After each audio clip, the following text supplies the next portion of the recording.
ಬಿಜೆಪಿಯಲ್ಲಿ ಇನ್ನೂ ಕೂಡ ಮುಗಿದಿಲ್ಲ ಬಣ ಬಡಿತಾಟ, ಕೊನೆ ಹಂತಕ್ಕೆ ಬಂದಿದೆಯಾ ಅನ್ನುವಂಥ ಪ್ರಶ್ನೆ ಇದ್ದಿದೆ. ಬಿಕಾಸ್ ವಿಜೇಂದ್ರ ಅವರನ್ನ ಬದಲಾವಣೆ ಮಾಡಲೇಬೇಕು, ಆ ಕಾಲ ಸನ್ನಿಹಿತವಾಗ್ತಾ ಇದೆ ಅಂತ ರೆಬಲ್ಸ್ನ ನಾಯಕರು ಹೇಳಿದ್ದೇ ಬಂತು. ಈಗ ಕೊನೆ ಹಂತದಲ್ಲಿ ಹೈಕಮಾಂಡ್ ನಾಯಕರನ್ನ ಭೇಟಿಯಾಗಿ ಮತ್ತೊಮ್ಮೆ ತಮ್ಮ ದೂರನ್ನ ಮುಂದಿಡಲಿಕ್ಕೆ ಪ್ರಯತ್ನವನ್ನ ಪಡ್ತಾ ಇರುವಂಥದ್ದು. ಇವತ್ತು ದೆಹಲಿಗೆ ಹೋಗ್ತಾ ಇದ್ದಾರೆ, ನಾಳೆ ಹೈಕಮಾಂಡ್ ನಾಯಕರನ್ನ ಭೇಟಿ ಆಗ್ತಾ ಇದ್ದಾರೆ. ಈ ಸಂದರ್ಭದಲ್ಲಿ ವಿಜೇಂದ್ರ ಅವರ ಬದಲಾವಣೆಗೆ ಒಪ್ಕೊಳ್ತಾರಾ ಹೈಕಮಾಂಡ್ ನಾಯಕರು? ಚುನಾವಣೆ ನಡೆಸಲಿಕ್ಕೆ ನಿರ್ಧಾರವನ್ನ ಮಾಡಲಾಗುತ್ತಾ ಅಥವಾ ಅವಿರೋಧ ಆಯ್ಕೆನಾ ಅನ್ನುವಂಥ ಪ್ರಶ್ನೆ ಇದೆ. ವಿಜೇಂದ್ರ ವಿರುದ್ಧ ರೆಬಲ್ಸ್ ಕೊನೆಯ ಆಟದ ರೀತಿಯಲ್ಲಿ ಕಾಣಿಸ್ತಾ ಇದೆ. ಇಂದು ದೆಹಲಿಗೆ ತೆರಳ್ತಾ ಇದ್ದಾರೆ ಅತೃಪ್ತ ಲೀಡರ್ಸ್. ಒಳ್ಳೆದಾಗಬೇಕು ಅಂತ ಹೇಳ್ಬಿಟ್ಟು ಚಾಮುಂಡಿ ತಾಯಿಯ ಆಶೀರ್ವಾದವನ್ನ ಕೂಡ ಪಡ್ಕೊಂಡ್ಬಂದ್ರು ಕುಮಾರ್ ಬಂಗಾರಪ್ಪ, ರಮೇಶ್ ಜಾರಕಿಹೊಳಿ ಅವರು. ಯಾಕೆಂದ್ರೆ ಹೇಗಾದ್ರೂ ಆಗ್ಲಿ ಒಟ್ಟಿನಲ್ಲಿ ವಿಜೇಂದ್ರ ಅವರನ್ನ ನಾವು ಒಪ್ಕೊಳ್ಳೋದಿಲ್ಲ, ಹೈಕಮಾಂಡ್ ಕೂಡ ಅಷ್ಟೇ, ನಮ್ಮ ಮಾತಿಗೆ ಮಣೆ ಹಾಕಬೇಕು, ಎಲೆಕ್ಷನ್ ಮಾಡಬೇಕು, ಅವಾಗ್ಲಾದ್ರೂ ಗೊತ್ತಾಗ್ಲಿ ಯಾರ ಪರವಾಗಿ ಕಾರ್ಯಕರ್ತರು ನಾಯಕರುಗಳು ಇದ್ದಾರೆ ಅನ್ನುವಂಥದ್ದನ್ನ ತಿಳಿಪಡಿಸುವಂತ ಕೆಲಸ ಆಗುತ್ತೆ ಅನ್ನುವಂಥದ್ದು ಅವರ ಆಗ್ರಹ ಆಗಿದೆ. ಇಂದು ರಾತ್ರಿ ದೆಹಲಿಗೆ ನಾಳೆ ವರಿಷ್ಠರ ಭೇಟಿಯನ್ನ ಮಾಡಲಿದ್ದಾರೆ. ನಾಳೆ ನಡ್ಡಾ ಬಿಜೆಪಿ ರಾಷ್ಟ್ರೀಯ ಅಧ್ಯಕ್ಷ ಮತ್ತು ಬಿಜೆಪಿ ರಾಷ್ಟ್ರೀಯ ಸಂಘಟನಾ ಕಾರ್ಯದರ್ಶಿ BL ಸಂತೋಷ್ ಅವರನ್ನ ಭೇಟಿಯಾಗಲಿದ್ದಾರೆ. ಬಿಜೆಪಿ ರಾಜ್ಯಾಧ್ಯಕ್ಷ ಸ್ಥಾನಕ್ಕೆ ಸ್ಪರ್ಧೆಯ ಇಂಗಿತವನ್ನ ವ್ಯಕ್ತಪಡಿಸಲಿದ್ದಾರೆ ರೆಬಲ್ ಟೀಮ್ನವರು. ನಮಗೆ BSY ನಾಯಕತ್ವ ಓಕೆ, ಆದ್ರೆ ವಿಜೇಂದ್ರ ಬೇಡ, ಬೇರೆಯವರನ್ನ ರಾಜ್ಯಾಧ್ಯಕ್ಷರನ್ನಾಗಿ ಮಾಡಲಿಕ್ಕೆ ಒತ್ತಡವನ್ನ ಹಾಕಲಾಗ್ತದೆ. ರೆಬಲ್ಸ್ ತಂಡದವರ ಹೆಸರು ಶಿಫಾರಸ್ಸಿಗೂ ಕೂಡ ಸಿದ್ಧತೆ ಮಾಡಿಕೊಂಡಿದ್ದಾರೆ ಅವರು. ಇನ್ನು ಇದೇ ವಿಚಾರಕ್ಕೆ ಸಂಬಂಧಪಟ್ಟಂತೆ ಇವತ್ತು ಎಲ್ಲ ಗೊಂದಲಗಳ ವಿಚಾರಕ್ಕೆ ಪ್ರತಿಕ್ರಿಯೆಯನ್ನ ಕೊಟ್ಟಿದ್ದಾರೆ BY ವಿಜೇಂದ್ರ. 1 ವಾರಗಳಲ್ಲಿ ಎಲ್ಲದಕ್ಕೂ ಕೂಡ ಉತ್ತರ ಸಿಗುತ್ತೆ ಅಂತ ಹೇಳಿದ್ರು. ಶಿವಮೊಗ್ಗದಲ್ಲಿ ಮಾತನಾಡಿದ್ರು ವಿಜೇಂದ್ರ. ನಾನು ಯಾವ ರೀತಿ ಅಧ್ಯಕ್ಷನಾಗಿ ಕೆಲಸ ಮಾಡಿದ್ದೇನೆ ಎಂಬುದು ಕಾರ್ಯಕರ್ತರಿಗೆ, ಪಕ್ಷದ ಮುಖಂಡರಿಗೆ ಗೊತ್ತಿದೆ. ನಾನು ಬಿಜೆಪಿ ಅಧ್ಯಕ್ಷನಾಗಿ ಮುಂದುವರಿಯುವಂತ ಸಂಪೂರ್ಣ ವಿಶ್ವಾಸವಿದೆ ಅಂತ ಹೇಳಿದ್ದಾರೆ. ಅಧ್ಯಕ್ಷರ ವಿಚಾರದಲ್ಲೂ ಕೂಡ ಕೆಲವು ಹಿರಿಯರು ಅವರ ಅಪೇಕ್ಷೆಯನ್ನು ಕೂಡ ವ್ಯಕ್ತಪಡಿಸ್ತಾ ಇದ್ದಾರೆ. ಎಲ್ಲದೂ ಕೇಂದ್ರದ ವರಿಷ್ಠರು ಗಮನಿಸ್ತಾ ಇದ್ದಾರೆ. ಎಲ್ಲವೂ ಕೂಡ ಒಳ್ಳೆಯದಾಗ್ತದೆ, ಸುಖಾಂತಿ ಆಗ್ತದೆ ಅನ್ನೋ ವಿಶ್ವಾಸ ನನಗಿದೆ. ಎಲ್ಲವೂ ಏನೇನು ಡ್ಯಾಮೇಜ್ ಆಗಬೇಕೋ ಸಾಕಷ್ಟು ಆಗಿದೆ. ಇನ್ನೊಂದು ವಾರ 8 ದಿನದಲ್ಲಿ ಏನು ರಾಜ್ಯದ ಅಧ್ಯಕ್ಷ ಯಾರಾಗ್ತಾರೆ ಅಂತೇಳಿ ಉತ್ತರ ಸಿಗ್ತದೆ. ಅದಾದ ನಂತರದಲ್ಲಿ ಎಲ್ಲವೂ ಕೂಡ ಸರಿ ಹೋಗ್ತದೆ ಅಂತ ಕಾಣ್ತದೆ, ನನಗಂತೂ ವಿಶ್ವಾಸ ಇದೆ. ಹಾಗಾಗಿ ರಾಜ್ಯದ ಅಧ್ಯಕ್ಷನಾಗಿ ನನ್ನ ಕರ್ತವ್ಯದ ಅರಿವು ಕೂಡ ನನಗಿದೆ. ಈ ಒಂದು ದೊಡ್ಡ ಜವಾಬ್ದಾರಿಯನ್ನು ಭಾಳ ಯಶಸ್ವಿಯಾಗಿ ಕಳೆದ 1 ವರ್ಷ ನಾನು ನಡೆಸ್ಕೊಂಡು ಬಂದಿದ್ದೇನೆ. ಹಾಗಾಗಿ ಏನು ಇನ್ನೊಂದು ವಾರ 8 ದಿನದಲ್ಲಿ ರಾಜ್ಯದ ಅಧ್ಯಕ್ಷರು ಯಾರು ಅಂತಕ್ಕಂಥ ಉತ್ತರ ಸಿಗ್ತದೆ. ತದನಂತರದ ಎಲ್ಲ ಸಮಸ್ಯೆಗಳು ಕೂಡ ಸಮಸ್ಯೆಗಳು ಕೂಡ ಪರಿಹಾರ ಸಿಗ್ತದೆ. ಇದೇ ವಿಚಾರಕ್ಕೆ ಸಂಬಂಧಪಟ್ಟಂತೆ ಚರ್ಚೆಯನ್ನು ಮಾಡ್ತಾ ಹೋಗೋಣ. ಮಧು, ಇಲ್ಲಿ ಪ್ರಮುಖವಾಗಿ ನೋಡ್ತಾ ಇದ್ವಿ BYV ಬದಲಾವಣೆಯ ಕೊನೆಯ ಹಂತದ ಪ್ರಯತ್ನದ ರೀತಿಯಲ್ಲಿ ಕಾಣಿಸ್ತದೆ. ಬಿಕಾಸ್ ನೆಕ್ಸ್ಟ್ ಎಲೆಕ್ಷನ್ ಆದರೆ ಯಾರು ಅನ್ನುವಂಥದ್ದು ಸ್ಪಷ್ಟವಾಗಿ ಗೊತ್ತಾಗುತ್ತೆ.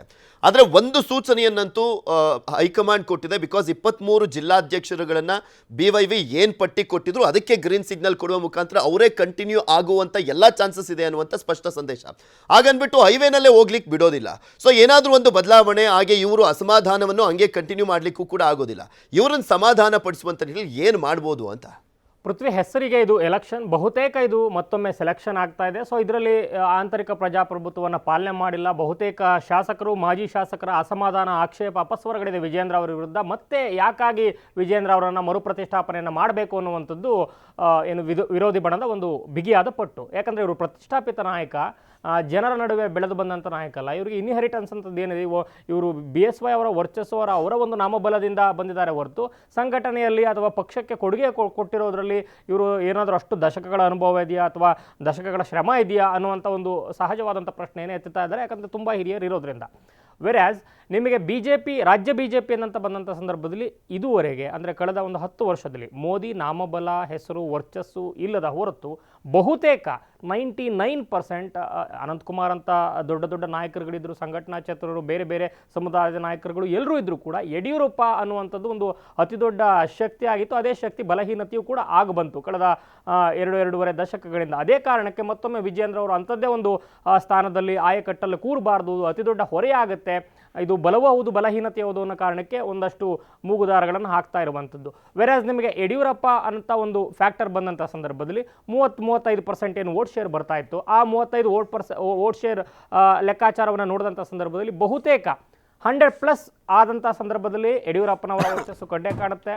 ಯಡಿಯೂರಪ್ಪನವರ ಮೈನಸ್ ಅಂತ ನೋಡಿದಂಥ ಸಂದರ್ಭದಲ್ಲಿ 40, 35, 45 ಹೀಗೆಲ್ಲ ಬರುತ್ತೆ. ಸೊ ಹಾಗಾಗಿ ಯಡಿಯೂರಪ್ಪ ಫ್ಯಾಕ್ಟರ್ನ 35% ಏನು ವೋಟ್ ಶೇರ್ BJP ತಗೋತಾ ಇತ್ತು, ಡೆಸ್ಪೈಟ್ ಮೋದಿಯವರ ವರ್ಚಸ್ಸು ನಂಬೊಬ್ಬಲ್ ಎಲ್ಲದರ ಹೊರತಾಗಿ ಅವರ ಮೈನಸ್ ಮಾಡಿದಂಥ ಸಂದರ್ಭದಲ್ಲಿ 20, 22, 18% ಕೆಲ ಹೋಗುತ್ತೆ. ಅಂದರೆ ಅವರಿಗೆ ಅವ್ರದ್ದೇ ಆದಂಥ ವೋಟ್ ಶೇರ್ ಇತ್ತು ಅಂತ. ಆ ಕಾರಣಕ್ಕೆ ಮೊದಲು ಸಮುದಾಯವನ್ನು ಡಿವೈಡ್ ಮಾಡಲಾಯಿತು. ಒಂದು ಕಡೆ ಪಂಚರಸಾಲಿ, ಇತರ ಲಿಂಗಾಯತರು ಅಂತ ಹೋರಾಟ ಬೇರೆ ದಿಕ್ಕುದೆಸೆಯನ್ನು ರಾಜಕೀಯ ಸ್ವರೂಪವನ್ನು ಪಡ್ಕೊಳ್ತು. ಅದಾದ ಮೇಲೆ ಯಡಿಯೂರಪ್ಪನವರನ್ನು ಇಳಿಸಿ ಅತ್ಯಂತ ದೊಡ್ಡ ಪ್ರಯೋಗವನ್ನು ಕೂಡ ಮಾಡಲಾಯಿತು. ಆದರೆ ಆ ಪ್ರಯೋಗ ಯಶಸ್ಸಾಗಲಿಲ್ಲ ಅನ್ನೋ ಕಾರಣಕ್ಕೆ ಮತ್ತೆ ವಾಪಸ್ಸು ಲೋಕಸಭೆಯಲ್ಲಿ ವಿಜೇಂದ್ರ ಅವರ ಒಂದು ಪ್ರತಿಷ್ಠಾಪನೆಯ ಮೂಲಕ ಮತ್ತೆ ಯಡಿಯೂರಪ್ಪ ಫಾರ್ಮುಲಾ ಮೊರೆ ಹೋಗಿರುವಂಥದ್ದು. ಈಗಲೂ ಕೂಡ ಅಲ್ಲಿ ಕೂತು ಸಭೆಗಳನ್ನು ಮಾಡುವಂತಹ, ಆಕ್ಷೇಪಗಳನ್ನು ಎತ್ತುವಂಥ ನಾಯಕರುಗಳಿಗೆ ಶಕ್ತಿ ಇಲ್ವಾ ಅಂತ ಪ್ರಶ್ನೆ ಬಂದರೆ ಖಂಡಿತ ಇದೆ. ಅವರವರ ಕ್ಷೇತ್ರಗಳಲ್ಲಿ, ಅವರವರ ಜಿಲ್ಲೆಗಳಲ್ಲಿ, ಅವರವರ ಸಮುದಾಯಗಳಲ್ಲಿ ಅವರದ್ದೇ ಆದ ತೂಕ ಇದೆ. ಬೇರೆ ನಿಮಗೆ ಸ್ಟೇಟ್ ವೈಡ್ ಅದೇ ಫಾರ್ಮುಲಾವನ್ನು, ಅವರ ಮುಖವನ್ನು, ಅವರ ಚಹರೆಯನ್ನು, ಅವರ ಹೆಸರನ್ನು ಇಟ್ಕೊಂಡು ಹೋದಂಥ ಸಂದರ್ಭದಲ್ಲಿ ಸಿಕ್ಕಿಬಿಡ್ತಾ ಮತ ಅಂತ ಬಂದರೆ ಖಂಡಿತ ಇಲ್ಲ.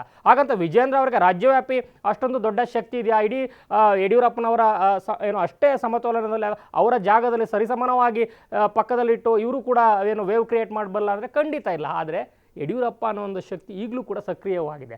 ಆ ಕಾರಣಕ್ಕೆ ಈ ಒಂದು ಫ್ಯಾಕ್ಟರ್ನ ಸಂಪೂರ್ಣವಾಗಿ ಇಗ್ನೋರ್ ಮಾಡಲಿಕ್ಕಾಗದೆ ಇಟ್ಕೊಂಡಿದ್ದಾರೆ. ಅದೇ ಒಂದು ರಿಫ್ಲೆಕ್ಷನ್ ಈ ಸಲದ ಒಂದು ಜಿಲ್ಲಾಧ್ಯಕ್ಷರ ಆಯ್ಕೆಯಲ್ಲೂ ಕೂಡ ಕಂಡು ಬಂದಿದೆ.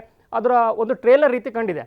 ಸೊ ಆಕ್ಷೇಪ ವ್ಯಕ್ತವಾದರೂ ಎಕ್ಸಾಕ್ಟ್ಲಿ ರಾಜ್ಯಾಧ್ಯಕ್ಷರು ಇವರೇ ಆಗಿರ್ತಾರೆ, ಮುಂದುವರಿತಾರೆ ಅನ್ನುವಂಥ ಒಂದು ಸೂಚನೆ ಸಿಕ್ಕಿರೋದ್ರಿಂದ ತುಂಬ ಮುಂದೆ ಬಂದ್ಬಿಟ್ಟಿರೋಂಥ ವಿರೋಧಿ ಬಣ ಈಗ ಹಿಂದೆ ಹೋಗ್ಲಿಕ್ಕೆ ಸಾಧ್ಯ ಆಗದೆ ಇರುವಂಥ ಪರಿಸ್ಥಿತಿಯಲ್ಲಿದೆ. ಯಾಕಂದರೆ ಮತ್ತೆ ಅವಮಾನ, ಮತ್ತೊಂದು ಹಿನ್ನಡೆ ಅನ್ನುವಂಥದ್ದು ಅತಿ ದೊಡ್ಡ ಇದು. ಯತ್ನಾಳ್ ಅವರು ತುಂಬ ವೈಯಕ್ತಿಕವಾಗಿ ಅದನ್ನು ತೆಗೆದುಕೊಂಡಿರೋದ್ರಿಂದ, ಆ ಬಣವು ಕೂಡ ವೈಯಕ್ತಿಕವಾಗಿ ತಗೊಂಡಿರೋದ್ರಿಂದ ಈಗ ಸಹಜವಾಗಿ ಸ್ಪೀಡ್ ಬ್ರೇಕರ್ ಹಾಕಬೇಕು ಅನ್ನೋಂಥ ಒಂದು ಲೆಕ್ಕಾಚಾರಕ್ಕೆ ಹೋಗ್ತಾ ಇದೆ. ಕಡೆ ಒಂದು ಸುತ್ತಿನ ಪ್ರಯತ್ನ ಕಾಣಿಸ್ತಾ ಇದೆ. ಆದರೆ ಈ ಒಂದು ಪ್ರಯತ್ನಕ್ಕೆ ಇಷ್ಟೆಲ್ಲ ಏನೋ ಶಿಫಾರಸುಗಳು, ನೀವೇ ಹೇಳಿದಂತೆ ವಿಜೇಂದ್ರ ಶಿಫಾರಸುಗಳನ್ನು ಜಿಲ್ಲಾಧ್ಯಕ್ಷರ ಆಯ್ಕೆಯಲ್ಲಿ ಮನ್ನಣೆಯನ್ನು ಕೊಟ್ಟಿರೋದ್ರಿಂದ ಮತ್ತು ಅವರೇ ವಿಶ್ವಾಸವನ್ನು ವ್ಯಕ್ತಪಡಿಸೋದ್ರಿಂದ ವಿಜೇಂದ್ರ ನಾನೇ ಅಧ್ಯಕ್ಷ ಆಗ್ತೀನಿ, ಯಾವ ಜಿಲ್ಲಾಧ್ಯಕ್ಷರ ಬದಲಾವಣೆಯೂ ಇಲ್ಲ ಅಂತ ಈ ಒಂದು ಅತಿ ದೊಡ್ಡ ಒಂದು ಬಂಡಾಯದ ಕೂಗೇನಿದೆ ಅದನ್ನು ಯಾವ ರೀತಿ ಶಮನ ಮಾಡ್ತಾರೆ, ಅದರಲ್ಲಿರುವಂಥ ಕೆಲವರನ್ನು ಏನಾದರೂ ಕೇಂದ್ರ BJPಗೆ ಯಾವ ಸ್ವರೂಪದಲ್ಲಿ ಸಂಘಟನೆಗೆ ಬಳಸ್ಕೋತಾರೆ, ಇಲ್ಲಿ ಯಾವ ರೀತಿ ಸುಮ್ಮನಾಗ್ತಾರೆ, ಒಬ್ಬರನ್ನ ಕರೆಸಿ ಪ್ರತ್ಯೇಕವಾಗಿ ಸಭೆಗಳನ್ನು ಮಾಡಿ ಮುಖಾಮುಖಿ ಏನಾದರೂ ಸಮಾಧಾನ ಮಾಡುವಂಥ ಪ್ರಯತ್ನಗಳನ್ನು ಮಾಡಲಾಗುತ್ತಾ ಅನ್ನೋಂಥ ಕುತೂಹಲ ಇದ್ದೇ ಇದೆ. ಆದರೆ ಅಲ್ಲಿರುವಂಥ ಒಬ್ಬ ಥರ್ಡ್ ಪ್ಲೇಯರ್ ಯಾರಿದ್ದಾರೆ ಅದು ಎಲ್ಲರಿಗೂ ಗೊತ್ತಿರುವಂಥ ಥರ್ಡ್ ಪ್ಲೇಯರ್ ಪಾಲಿಟಿಕ್ಸಲ್ಲಿ ಏನು ನಡೀತಿ, ಎಲ್ಲರಿಗೂ ಕೂಡ ಆಸೆಗಳನ್ನು, ಭರವಸೆಗಳನ್ನು ತೋರಿಸಿ ನೀನು ಸಮುದಾಯದ ನಾಯಕನಾಗ್ಬೋದು, ನೀನು ಮುಖ್ಯಮಂತ್ರಿ ಅಭ್ಯರ್ಥಿ ಆಗ್ಬೋದು, ನೀನು ಪ್ರತಿಪಕ್ಷ ನಾಯಕನಾಗ್ಬೋದು, ನೀನು ವಿಧಾನ ಪರಿಷತ್ ಪ್ರತಿಪಕ್ಷ ನಾಯಕನಾಗ್ಬೋದು, ಈ ವಿಜೇಂದ್ರ ಬಣವನ್ನು ಮುಗಿಸಬೇಕು ಅನ್ನೋ ಒಂದು ಲೆಕ್ಕಾಚಾರ ದಾಳ ಉರುಳ್ತಾ ಇರೋದ್ರಿಂದ ಸಹಜವಾಗಿ ಇಷ್ಟೆಲ್ಲ ಹಂಗಾಮ ನಡೀತಾ ಇದೆ. ಆದರೆ ಅವರೆಲ್ಲ ಭರವಸೆ, ಆಸೆ, ಆಕಾಂಕ್ಷೆಗಳ ಹೊರತಾಗಿ ವರಿಷ್ಠರ ಒಂದು ಮನದಲ್ಲಿ 50-50 ಫಾರ್ಮುಲಾ ಇರೋದ್ರಿಂದ ಈ ಒಂದು ಸಮುದಾಯದ ನಾಯಕರುಗಳನ್ನು ಪಕ್ಕಕ್ಕಿಡಲಿಕ್ಕೆ ಸಾಧ್ಯ ಇಲ್ಲ. At the same time Yediyurappa ಅನ್ನೋ ಫ್ಯಾಕ್ಟರ್ ಹಿನ್ನೆಲೆಯಲ್ಲಿ ವಿಜೇಂದ್ರ ಅವರನ್ನು ಕಂಪ್ಲೀಟಾಗಿ ಇಗ್ನೋರ್ ಮಾಡಲಿಕ್ಕೆ ಸಾಧ್ಯ ಇಲ್ಲ ಅನ್ನೋಂಥ ಒಂದು ಮತ್ತೊಂದು ಸುತ್ತಿನ ಸಮತೋಲಿತ ಆಟವನ್ನು ಆಡುವಂಥ ಸಾಧ್ಯತೆ ಇದೆ. ಆದರೆ ಈ ಒಂದು ಹಂತದ ನಂತರ ಈ ಒಂದು ವಿರೋಧಿ ಬಣ ಏನಿದೆ ಅವರ ಒಂದು ನಡೆ ನಿಜಕ್ಕೂ ಕೂಡ ಕುತೂಹಲವನ್ನು ಕೆರಳಿಸಿದೆ. ಸಮಾಧಾನ ಮಾಡುವಂಥ ಪ್ರಯತ್ನಕ್ಕೆ ಯಾವ ರೀತಿ ಸ್ಪಂದಿಸ್ತಾರೆ ಅನ್ನುವಂಥ ವಿಚಾರದಲ್ಲಿ ಪೃಥ್ವಿ. ಎಸ್ ಪಟೇಲ್ರೆ, ಇಲ್ಲಿ ಇವ್ರಿಗೆಲ್ಲ ಇರುವಂಥ ಭಯ ಅಂತ ನೋಡೋದಾದ್ರೆ, ಈಗ ಮತ್ತೊಮ್ಮೆ ಸೆಲೆಕ್ಟ್ ಆದಂಥ ಸಂದರ್ಭದಲ್ಲಿ ರಾಜ್ಯಾಧ್ಯಕ್ಷರಾಗಿ ಅದರ ಅವಧಿ 3 ವರ್ಷ ಇರುತ್ತೆ. ಸೊ ನೆಕ್ಸ್ಟು ಅಧಿಕಾರಕ್ಕೆ ಬರುವಂಥ ಸಂದರ್ಭದಲ್ಲಿ ಇನ್ನೊಂದು 6 ತಿಂಗಳು ಇರುವಂಥ ಟೈಮ್ನಲ್ಲಿ ಯಾರು ಏನು ಚೇಂಜ್ ಮಾಡಲಿಕ್ಕೆ ಹೋಗೋದಿಲ್ಲ, ಅವ್ರನ್ನ ಕಂಟಿನ್ಯೂ ಮಾಡ್ತಾರೆ. ಈಗ ಫಾರ್ ಎಕ್ಸಾಂಪಲ್ ನಳಿನ್ ಕುಮಾರ್ ಕಟೀಲ್ ಅವರೇ ಆಗಿರ್ಬೋದು ಅಥವಾ JP ನಡ್ಡಾ ಅವರೇ ಆಗಿರ್ಬೋದು.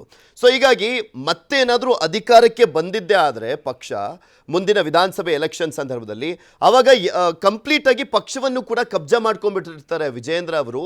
ಸೊ ಹೀಗಾಗಿ ನಾವು ಮತ್ತೆ ಅವ್ರ ಮನೆ ಬಾಗಿಲಿಗೆ ಹೋಗಬೇಕಾಗತ್ತೆ, ಅಪ್ಪ ಆಯಿತು ಮಗನನ್ನು ಕಾಲಿ ಹಿಡಿಬೇಕಾಗುತ್ತಲ್ಲ ಅನ್ನುವಂಥ ಹತಾಶ ಮನೋಭಾವ ಕಾರಣದಿಂದಲೇ ಈ ರೀತಿಯಾದಂಥ ಹೋರಾಟನ ಅಫ್ಕೋರ್ಸ್ ಈಗ ಭಾರತೀಯ ಜನತಾ ಪಕ್ಷದ ಹೈಕಮಾಂಡ್ಗೆ ಯಡಿಯೂರಪ್ಪನ ನೆರಳಿನಲ್ಲಿ ವಿಜೇಂದ್ರ ಅವ್ರನ್ನ ಅಧಿಕಾರಕ್ಕೆ ತಂದು ಆ ಮುಖಾಂತರ ಪಕ್ಷ ಸಂಘಟನೆ ಮಾಡಬೇಕು. ಯಾಕಂತ ಹೇಳಿದ್ರೆ ಇವತ್ತು ಕೂಡ ನಾಡಿನ ಮಠಾಧೀಶರು ಏನು ವೀರಶೈವ ಲಿಂಗಾಯತ ಮಠಾಧೀಶರು ಯಡಿಯೂರಪ್ಪನವ್ರಿಗೆ ಕೊಡ್ತಕ್ಕಂಥ ಗೌರವ, ಅದರ ಲಾಭವನ್ನು ವಿಜೇಂದ್ರ ಪಡಿತಾರೆ ಅನ್ನೋದು ಲೆಕ್ಕಾಚಾರ. ಆದರೆ ಒಂದು ಕಾಲದಲ್ಲಿತ್ತು ಮಠಾಧೀಶರು ನಿರ್ಧಾರ ಮಾಡಿದರೆ ಒಬ್ಬ MLA ಗೆಲ್ತಾನೆ ಅಂತ ಸ್ಥಿತಿ ಇತ್ತು. ಇವತ್ತಿನ ರಾಜಕಾರಣದಲ್ಲಿ ಆ ಥರ ಇಲ್ಲ. ಇವತ್ತು ಎಲ್ಲರೂ ಕೂಡ ಅವೇರ್ನೆಸ್ ಆಗಿದ್ದಾರೆ. ಪರಿಶಿಷ್ಟ ಜಾತಿ, ಪರಿಶಿಷ್ಟ ಪಂಗಡ, OBC ಸಮುದಾಯ ಇರ್ಬೋದು, ಎಲ್ಲರೂ ಕೂಡ ಅವೇರ್ನೆಸ್ ಆಗಿರುವಂಥದ್ದು. ಈಗಾಗಲೇ ತಟಸ್ಥ ಬಣ ವಿಜೇಂದ್ರ ಬದಲಾಗಿ ಯಾರನ್ನು ಕೊಡಬೇಕು ಅನ್ನೋ ಕಾರಣಕ್ಕಾಗಿ 4 ಹೆಸರನ್ನು ಕೊಟ್ಟಿದೆ. ಒಂದು ಬಸವರಾಜ ಬೊಮ್ಮಾಯಿ ಹೆಸರನ್ನು ಕೊಟ್ಟಿರುವಂಥದ್ದು. ಬಸವರಾಜ ಬೊಮ್ಮಾಯಿ ಅವರು ಫೈಲೂರ್ ಚೀಫ್ ಮಿನಿಸ್ಟರ್ ಅಂತೇಳಿ ಈಗಾಗಲೇ ಹೈಕಮಾಂಡ್ಗೂ ಕೂಡ ಗೊತ್ತಿರ್ತಕ್ಕಂಥದ್ದು. ಸಂಸದರಾಗಿ ತಮ್ಮ ಮಗನನ್ನು ಆಗಲಿಲ್ಲ ಅನ್ನೋ ಒಂದು ಅವ್ರ ಮೇಲೆ ಇರ್ತಕ್ಕಂಥ ಆರೋಪ ಕೂಡ ಇರ್ತಕ್ಕಂಥದ್ದು. ಎರಡನೇದಾಗಿ ಅರವಿಂದ್ ಬೆಲ್ಲದ್ರವರು ಪ್ಯಾನ್ ಕರ್ನಾಟಕ ಲೀಡರ್ ಆಗ್ತಾರಾ ಅಂತ. ಅವರು ಹೆಂಗಿರ್ಬೋದು, ವೆರಿ ಗುಡ್ ನಾಲೆಡ್ಜ್ ಇರ್ತಕ್ಕಂಥವ್ರು, ಅವ್ರದ್ದೇ ಆದಂಥ ಸಾಮರ್ಥ್ಯ ಇರ್ತಕ್ಕಂಥ ಬಿಸ್ನೆಸ್ ಮ್ಯಾನು, ಮತ್ತು ಪಕ್ಷದ ವಿಚಾರದಲ್ಲಿ ಸಿದ್ಧಾಂತ ವಿಚಾರದಲ್ಲಿ ಅದೇನೇ ವೈರುಧ್ಯಗಳಿದ್ರು ಕೂಡ ಸಿದ್ಧಾಂತವನ್ನು ಮೀರಿ ಹೋಗಲ್ಲ ಅನ್ನೋದು ಅವ್ರಲ್ಲಿ ಇರ್ತಕ್ಕಂಥ. ಆದರೆ ಅವರು ಪ್ಯಾನ್ ಕರ್ನಾಟಕ ಲೀಡ್ರ್ ಅಲ್ಲ ಅನ್ನೋದು. ಇನ್ನು ಮೂರನೇ ಹೆಸರು ವಿ ಸೋಮಣ್ಣ ಸದ್ಯಕ್ಕೆ ಈಗ ಕೇಂದ್ರ ಸಚಿವರಿದ್ದಾರೆ. ಅಂಥ ಅತಿ ದೊಡ್ಡ ಹುದ್ದೆಯನ್ನು ಬಿಟ್ಟು ಬರಲಿಕ್ಕೆ ಅವರು ಯಾರು ಕೂಡ ಒಪ್ಪಲ್ಲ. ಯಾಕಂದರೆ ಈ ಹಿಂದೆ ಯತ್ನಾಳ್ ಬಣ ಕೂಡ ಸೋಮಣ್ಣರ ಹೆಸರನ್ನು ಮುನ್ನೆಲೆಗೆ ತಂದಿತ್ತು. ಅವ್ರ ಹೆಸರನ್ನು ಹೈಕಮಾಂಡ್ಗೆ ಮಾಡಿದ್ರೆ ಇವ್ರನ್ನ ಮಾಡಿ ಅಂತ ಕೊಟ್ಟಿತ್ತು. ಆ ಸಂದರ್ಭದಲ್ಲೂ ಕೂಡ ವಿ ಸೋಮಣ್ಣನವರು ಎಲ್ಲೊಂದು ಕಡೆ ಮಂತ್ರಿ ಸ್ಥಾನ ಬಿಟ್ಕೊಡಕ್ಕೆ ರೆಡಿ ಇಲ್ಲ. ಯಾಕಂತೇಳಿದ್ರೆ ಇಲ್ಲಿ ಬಂದರೆ ಮತ್ತೆ ಅದೇ ಗೊಂದಲ, ಅದೇ ತಲೆನೋವು. ಈಗ ಮಾಡಿದ್ರೆ 80 ವರ್ಷ ಆಗೋಗುತ್ತೆ ಅವ್ರಿಗೆ. ಎಸ್. ಇನ್ನು ಯತ್ನಾಳರು ಮಾಡಿದರೆ ಉಳಿದವ್ರು ಯಾರೂ ಒಪ್ಪಲ್ಲ, ಮತ್ತೊಂದು ಕಿತ್ತಾಟ. ಹಾಗಾಗಿ ಮತ್ತೆ ಪರಿಶಿಷ್ಟ ಜಾತಿ ವಿಚಾರಕ್ಕೆ ಸಂಬಂಧಪಟ್ಟಾಗೆ ಲಿಂಬಾವಳಿ ಹೆಸರನ್ನು ಕೊಟ್ಟಿದ್ದಾರೆ. ಲಿಂಬಾವಳಿಯವ್ರನ್ನ ಮಾಡಿದರೆ ಉಳಿದ ಸಮುದಾಯವನ್ನು ವಿಶ್ವಾಸಕ್ಕೆ ತೆಗೆದುಕೊಳ್ತಾರೆ ಅನ್ನೋದು ಕೂಡ ಲೆಕ್ಕಾಚಾರ ಆಗಿರ್ತಕ್ಕಂಥದ್ದು. ಯಾಕಂದ್ರೆ ಅವರು ಹಲವಾರು ಬಾರಿ ಸಂಘಟನಾ ಚತುರ ಅಂತಲೇ ಹೇಳ್ತಾರೆ. ಆದರೆ ಟಿಕೆಟೇ ಕೊಡ್ಲಿಲ್ವಲ್ಲ, ರಾಜ್ಯಾಧ್ಯಕ್ಷ ಮಾಡಂಗಿದ್ರೆ ಟಿಕೆಟೇ ಕೊಡಲಿಲ್ಲ. ಇನ್ನು ಯತ್ನಾಳ್ ಅವರು ಮತ್ತು ಕುಮಾರ್ ಬಂಗಾರಪ್ಪನವ್ರು ಅವರು ಅವರ ಕ್ಷೇತ್ರಕ್ಕೆ ಮಾತ್ರ ಸೀಮಿತ ಆಗಿರ್ತಕ್ಕಂಥದ್ದು. ಹಾಗಾಗಿ ಇನ್ನು ಸದ್ಯಕ್ಕೆ ಅನಿವಾರ್ಯವಾಗಿ ಹೈಕಮಾಂಡ್ ಯಾಕೆ ವಿಜೇಂದ್ರ ಅವರು ಹೇಳಿದ್ರು ನನ್ನನ್ನೇ ಮಾಡ್ತಾರೆ ಅಂತ ಹೇಳಿದ್ರೆ ಹೈಕಮಾಂಡ್ಗೆ ಕಾಣ್ತಕ್ಕಂಥ, ಯಾಕಂದರೆ ಚುನಾವಣಾ ವೆಚ್ಚವನ್ನು ನಿರ್ವಹಿಸಲಿಕ್ಕೆ, ಪಕ್ಷದ ಕಾರ್ಯಸೂಚಿಯ ವೆಚ್ಚವನ್ನು ನಿರ್ವಹಿಸಲಿಕ್ಕೆ ಕ್ಯಾಶು ಕೆಪಾಸಿಟಿ ಸದ್ಯಕ್ಕೆ ವಿಜೇಂದ್ರ ಅವರಿಗೆ ಇರೋದು ಅನ್ನೋದು ಲೆಕ್ಕಾಚಾರ. ಆದರೆ ನಾನು ಅಶೋಕ್ರವ್ರ ಹತ್ರ ಮಾತನಾಡ್ತಿದ್ದೆ ಇತ್ತೀಚೆಗೆ. ಅವರು 1-to-1 ಸಿಕ್ತ ಸಂದರ್ಭದಲ್ಲೂ ಕೂಡ ಒಂದು ವೇಳೆ ವಿಜೇಂದ್ರ ಅವ್ರನ್ನ ಮಾಡಿದರೆ ಮತ್ತೆ ಇದು ಸೀರಿಯಲ್ ಭಾಗ ನಂಬರ್ 2 ಆಗುತ್ತೆ, ಮೆಗಾ ಸೀರಿಯಲ್ ಆಗುತ್ತೆ ಹೈಕಮಾಂಡ್ ನಿರ್ಧಾರ ತೆಗೆದುಕೊಂಡ್ರೆ ಅನ್ನೋ ಒಂದು ಮಾತನ್ನು ಕೂಡ ಹೇಳಿದರು. ಯಾಕಂತ ಹೇಳಿದ್ರೆ ಹೈಕಮಾಂಡ್ನ ಬುಕ್ ಮಾಡಿದ್ರೆ ಹೇಳಕ್ಕೆ ಶುರು ಮಾಡ್ತಾರೆ.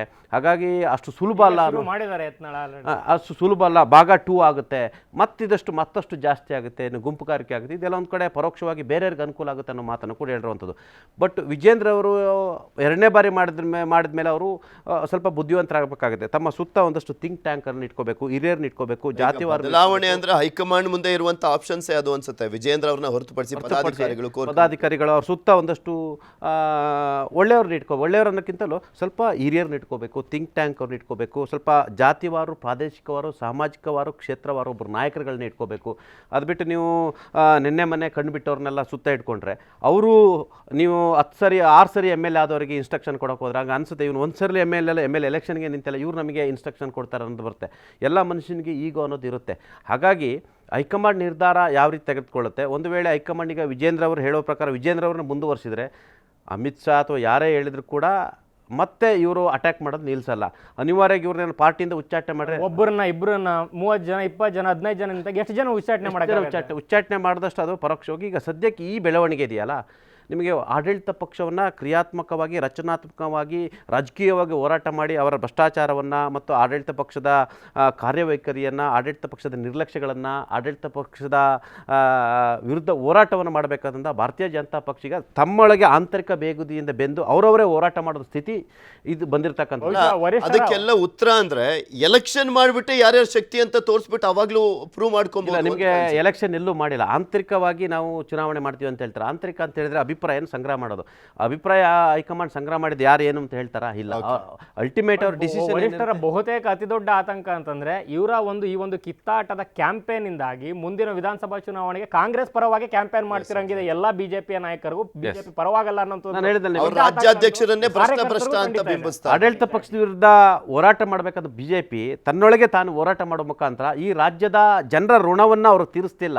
ಬಹುಶಃ ಇದು ನಾಚಿಕೆಗೇಡಿನ ಸಂಗತಿ ಅಂತ ಹೇಳ್ಬೋದು.